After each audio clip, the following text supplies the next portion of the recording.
ये इन सब वरिष्ठ लोगों से हम जैसे सबको सीखने जैसा है और मैं उनके योगदान की भूरी भूरी सराहना करूंगा, क्योंकि इतना लंबा कार्यकाल छोटा नहीं होता है, बहुत महत्वपूर्ण है। उसी प्रकार से हमारे उपसभापति जी हरिवंश जी विदाई ले रहे हैं। हरिवंश जी को लंबे समय तक इस सदन में अपनी जिम्मेवारी निभाने का अवसर मिला है। सभापति जी, एक ऐसा अवसर है जो हमें इस सदन में हर 2 वर्ष के बाद कुछ भावुक पलों में डुबो देता है। इस विशेष अवसर पर आपने मुझे अपनी भावनाएं प्रकट करने के लिए जो अवसर दिया, इसके लिए मैं आपका बहुत बहुत आभारी हूं। आदरणीय सभापति जी, सदन के अंदर अनेक विषयों पर चर्चाएं होती हैं। हर किसी का बहुत ही महत्वपूर्ण योगदान होता है। कुछ खट्टे मीठे अनुभव भी रहते हैं, लेकिन आज जब ऐसा अवसर आता है तो स्वाभाविक रूप से दलगत भावना से ऊपर उठ करके हम सबके भीतर एक समान भाव प्रकट होता है। यार, ये हमारे साथी अब किसी और विशेष काम के लिए आगे बढ़ रहे हैं। यहां से जो साथी विदाई ले रहे हैं, कुछ फिर से आने के लिए विदाई ले रहे हैं और कुछ विदाई के बाद यहां का अनुभव लेकर के समाज जीवन में कुछ न कुछ विशेष योगदान के लिए जा रहे हैं। जो जा रहे हैं लेकिन आने वाले नहीं हैं, उनको भी मैं कहना चाहूंगा कि राजनीति में कोई फुल स्टॉप नहीं होता है।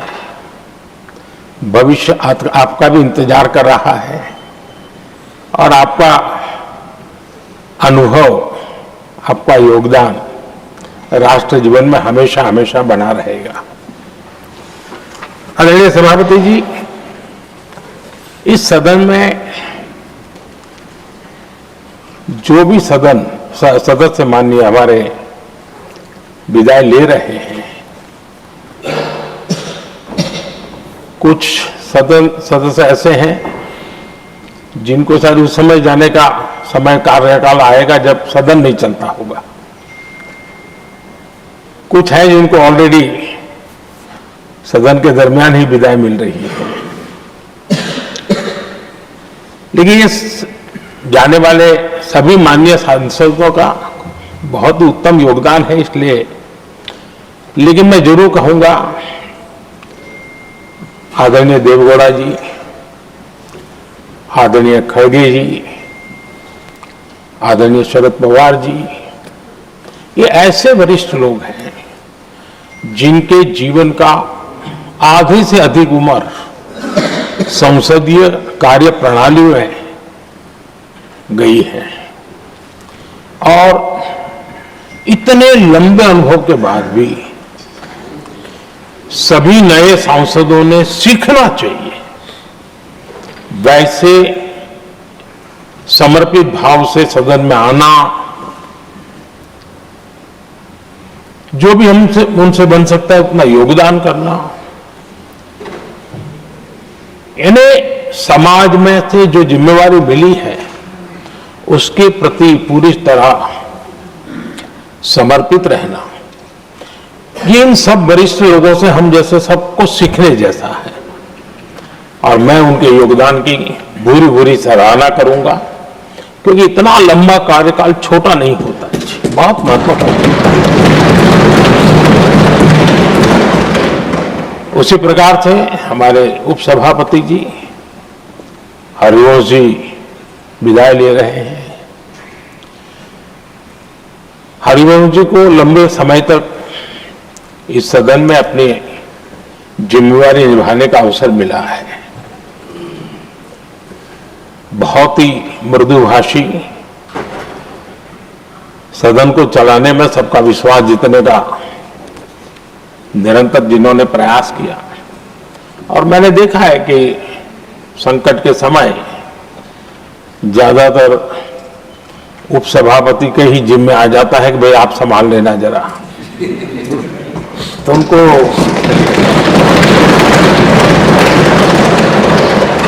एक लंबा एक्सपीरियंस होता है, सबको जान भी लेते हैं, भली बात ही जान लेते हैं। लेकिन उनका भी योगदान, और जब भी, और मैंने देखा कि जब सदन का समय नहीं होता है तो देश के कोने में कहीं न कहीं वो यूथ के साथ मिलना जुलना, देश की परिस्थितियों के संबंध में उनको अवगत कराना, उनमें एक देश के प्रति संवेदनाएं पैदा करने का वो निरंतर काम। वे कलम के धनी तो है ही हैं, लेकिन कर्म कठोर के नाते भी मैं कहूंगा कि उन्होंने भारत के हर कोने में जाकर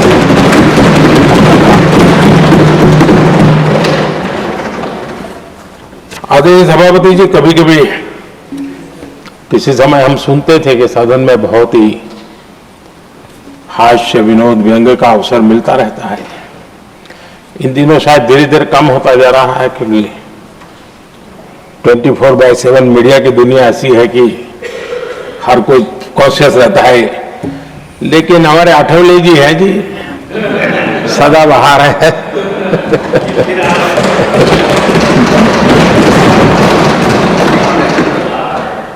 आठवले जी जा रहे हैं, लेकिन यहां पर किसी को खोट महसूस नहीं होगी, वो व्यंग्य विनोद भरपूर परोसते रहेंगे। मुझे पूरा भरोसा है। आदरणीय सभापति जी, सदन में से हर 2 साल के अंतराल के बाद एक बड़ा समूह हमारे बीच से जाता है, लेकिन ये ऐसी व्यवस्था है कि जो नया समूह आता है उनको बाकी जो लंबे समय से 4 साल से बैठे हुए साथी हैं, अनुभव है, नए लोगों को तुरंत उनसे कुछ न कुछ सीखने का अवसर मिलता है। और इसलिए एक प्रकार से यहां की जो विरासत है वो कंटिन्यू प्रोसेस हमेशा रहती है। ये बहुत बड़ा लाभ होता है। मुझे पक्का विश्वास है कि जिनको इस बार जाना नहीं है वो भी, जो नए माननीय सांसद आएंगे, उनको उनके अनुभव का लाभ मिलेगा और उनका योगदान भी सदन को और समृद्ध करेगा, ऐसा मेरा पूरा विश्वास है।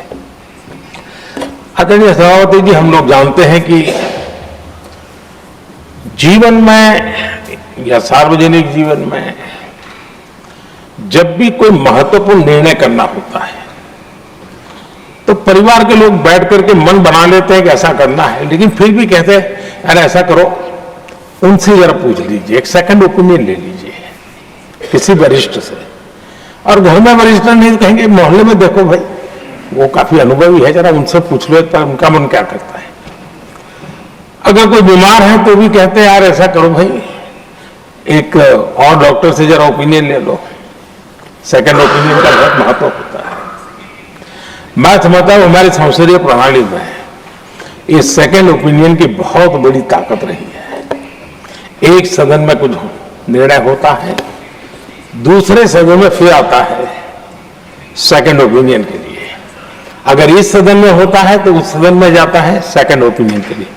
और ये सेकंड ओपिनियन उस सारी बहस को, उस सारे निर्णय प्रक्रिया को एक बहुत बड़ा नया आयाम दे देती है। और वो मैं समझता हूं कि हमारी निर्णय प्रक्रिया को समृद्ध करती है। तो इसलिए सदन में जो माननीय सांसद बैठते हैं उनके लिए एक खुलापन रहता है कि भाई चलो इस सदन में नहीं तो उस सदन में एक अच्छा ओपिनियन नया आएगा, उस सदन में नहीं तो इस सदन में एक नया ओपिनियन आएगा।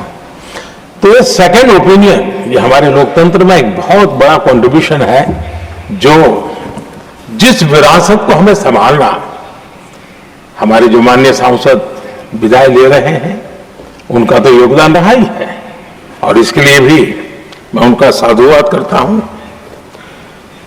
आदरणीय सभापति जी,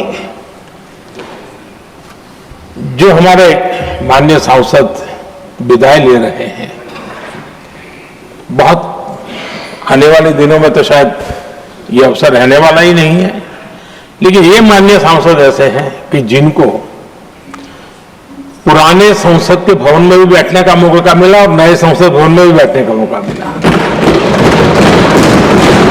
उनको दोनों इमारतों में उनको राष्ट्र के कल्याण के लिए अपना योगदान देने का अवसर मिला है, और उनके कार्यकाल में ही उनको इस नए सदन के निर्माण प्रक्रिया में और नए सदन की निर्णय प्रक्रिया में भी हिस्सा बनने का अवसर मिला है। वो एक विशेष उनके जीवन में याद रहेगी, नई स्मृति रहेगी।